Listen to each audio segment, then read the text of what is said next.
આજની દિલ કી બાતની અંદર હું તમને એક વાત રજૂ કરું તો એક રાજ નામનો છોકરો એમના પિતા સાથે સાંજે બેસીને ચર્ચા કરે છે અને એવા બાપ દીકરો એમ મિત્રની જેમ ચર્ચા કરે છે. આજની પરિસ્થિતિની અંદર આ બહુ ઓછું થાય છે, બરોબર છે, બહુ સમય ઓછું છે એમ કહેવાય તો ચાલે. છોકરો જે છે એના પિતા પાસે ઘણી વખત ઘણી બધી વાતો કરવામાં ખચખચાય છે. એટલે ખાસ તો તમારામાંથી જે છે એ બાળકો પોતાના પિતા પાસે માતા પાસે બેસે અને રોજની કાંઈક ને કાંઈક ચર્ચા કરે. આમાં શું હોય છે કે છોકરો છે એ પોતાના પિતાને કહે છે કે હું ભણવામાં તો સારો રિઝલ્ટ લઈ આવું છું, દરેક રીતે મને વાંધો નથી આવતો, પણ પપ્પા મને જે છે ને ગુસ્સો બહુ આવે છે, મને અંદરથી ગુસ્સો ખાઈ જાય છે, ગુસ્સો બહુ આવે છે, નાની નાની વાતની અંદર ક્યારેક જે છે એ ચડચીડો સ્વભાવ થઈ જાય છે.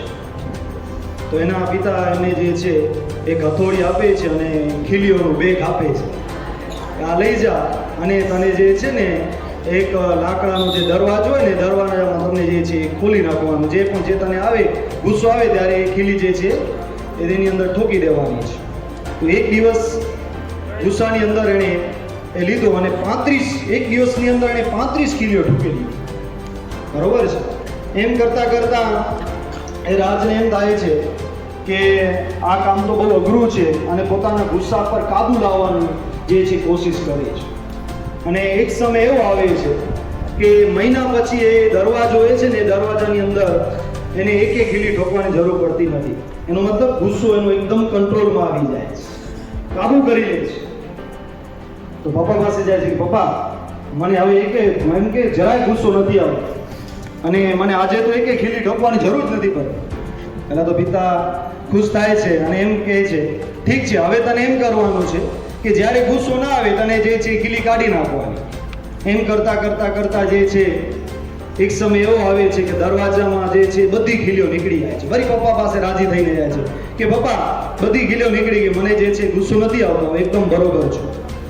પિતા જે છે એના છોકરાને દરવાજા પાસે લઈ જાય છે અને બતાવે છે કે જો દીકરા તે ખીલીઓ બધી કાઢી નાખી, પણ દરવાજો જે પહેલી પરિસ્થિતિમાં હતો અને હવે પરિસ્થિતિ જો તો કેટલી બદલાઈ ગઈ છે.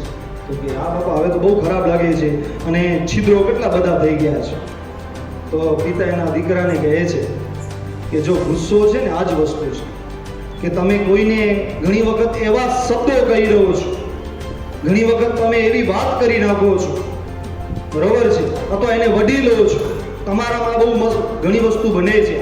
આ તમારો સમય છે કે આ સમયની અંદર અમે જોતા હોઈએ છીએ નાની નાની વાતમાં તમે ગુસ્સો કરી નાખો છો, વઢી લો છો અને ઘણા વિદ્યાર્થીઓ તો મારી લે છે, બીજાને થપ્પડ મારી લે છે. તો એમ કહે છે કે જો તને ગુસ્સો આલી ગયો, ખીલીઓ બધી કાઢી નાખી, પણ તે દરવાજાની પરિસ્થિતિ જો તો કે આ બધા છિદ્રો એમને જ પડ્યા છે. તો કે બેટા જો ગુસ્સો કર્યા પછી જો આપણે કોઈને સોરી પણ કહી દઈએ છીએ ને તો એના દિલની અંદર જે છે એ દાગ તો રહી જતું હોય છે, એને ક્યાંક ને ક્યાંક તો દુઃખ તો થાય જ છે, બરોબર છે ને. આ દાગ એ ઘણી વખત એમને તમે સોરી કહી દીધું પણ એ લાઈફ ટાઈમ ઘણી વખત ચાલ્યા કરે છે, એને એ જ વસ્તુ એને ખૂંચ્યા કરે છે. કારણ કે અમુક વર્ડ્સ છે ને શબ્દો, એ શબ્દો બહુ અઘરા શબ્દો છે અને એ શબ્દો પછી રિટર્ન નથી આવતા, યાદ રાખજો.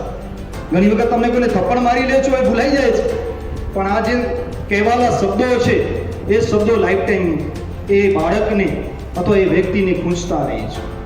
અને એમ કહેવામાં આવે છે કે ઘણી વખત સામેવાળી વ્યક્તિ પાસે તાકાત પણ હોય છે પણ એ બદલો લેવા નથી માંગતો, કારણ કે અલ્લાહ એમ ચાહે છે કે જેના પાસે તાકાત હોય ને અને એ બદલો ન લે ને તો એની ઇજ્જત જે છે ને દુનિયાની અંદર હું જે છે સૌથી ઊંચી કરી દઉં છું. ઇજ્જત તમારી વધે છે, ઘટતી નથી, યાદ રાખજો.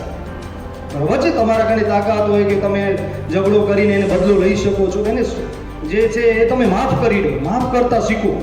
આવી નાની નાની વાતોની અંદર ઝઘડા કે ન હોય, તમારી એ જે છે ભણવાનું મહેનત કરો, ખુશ રહો અને શાંતિથી અને તમારા માઇન્ડને ફ્રેશ કરીને ભણો. આ નાની નાની વાતો તમે અહીંયા ઘરેથી અહીંયા ગુસ્સો લઈને જાઓ, તમારા પેરેન્ટ્સ પાસે ગુસ્સો પડ્યો અને ઝઘડો છે ને એ તમને આખો દિવસ તમારા મગજની અંદર પૂંચ્યા કરે છે.